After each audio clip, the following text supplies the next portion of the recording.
Afternoon and welcome back, everybody. President Donald Trump is going back and forth about what he's saying regarding the chair of the Federal Reserve.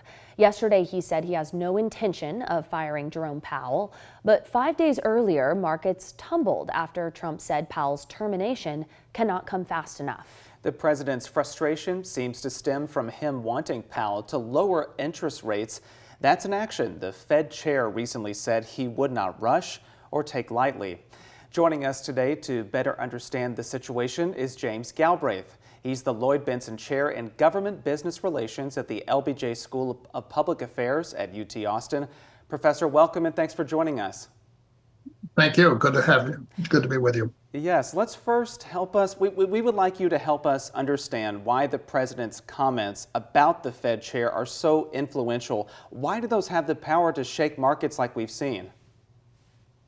Well, the Federal Reserve has the power to set interest rates. Obviously, the president disagrees with their policy, but interest rates underpin, and the changes in interest rates underpin the behavior of asset markets like the stock market.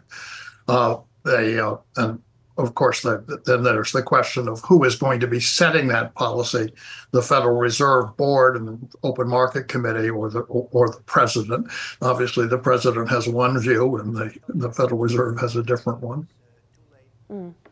We know President Trump named Powell as the Fed chair back in 2017. So explain to us, what kind of power does the president have to potentially oust him from that position now? As I understand the law, the Federal Reserve chair can be removed for cause, but a difference over policy would not normally be considered just a valid cause, in part because the chair of the Federal Reserve only represents the the board and the Open Market Committee, which is the body technically making those decisions. I think most people would agree that the president does not have the power to fire the Federal Reserve chairman over a difference over interest rates. Thank you for that context. We really appreciate that. But President Trump has kept saying the Fed should lower interest rates even more, in his words, to help out the economy. How much impact do you think that pressure has on the Fed's decision making? Does it work at all? I imagine that they do take it into account, but I suspect that the effect may be counterproductive, because then they will be saying to themselves that if they do lower interest rates, it will look like they're caving into the White House.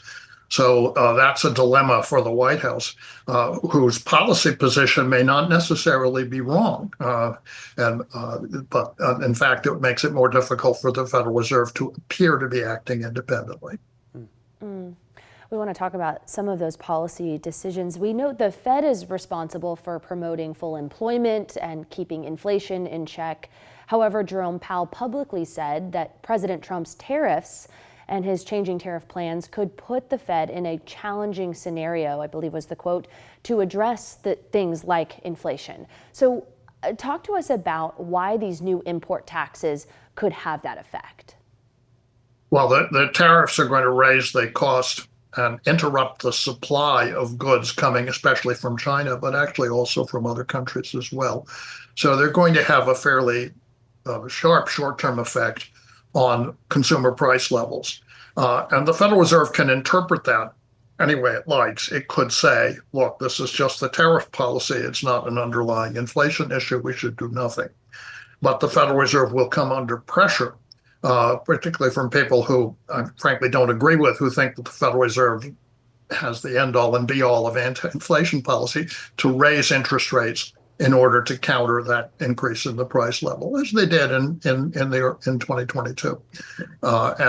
So again, as Powell said, it creates a dilemma for them, because at the same time the economy may be weakening, so their statutory goal of full employment would pull them in one direction, and their goal of maintaining reasonably stable prices would pull them in the other. Well, we will of course keep following this, but Professor Galbraith, we appreciate you giving us this context. Thanks so much again for joining us today. My pleasure. Thank you.